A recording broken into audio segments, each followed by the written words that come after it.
Hei Manju. Esiteks näitan sulle Eesti ilma. Selline on sinu sünnipäeva Eesti ilm. Lund sajab ja on päris külm. Ma usun, et teil seal majamis on natuke mõnusam. Nii. Sinu sünnipäevaks.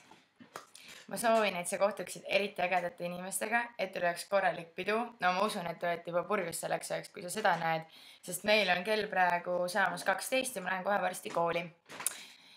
Ja siis ma loodan, et sa näed pingviine ka enda reisi jooksul, sest sa tähistad ju sünnipäeva lausa 2 nädalat.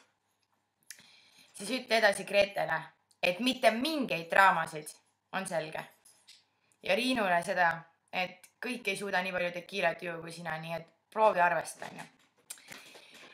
Nii siis nautige. Ja ma üritan nautida seda siin, mis aknast näha on. Ja kooli. Ja ma loodan, et kui te tagasi tulete, siis te annate mulle väga palju lugusid. Räägite mulle igasuguseid huvitavaid seiku, mis te teinud olete. Nii et... Roned, vait. Ciao, musid.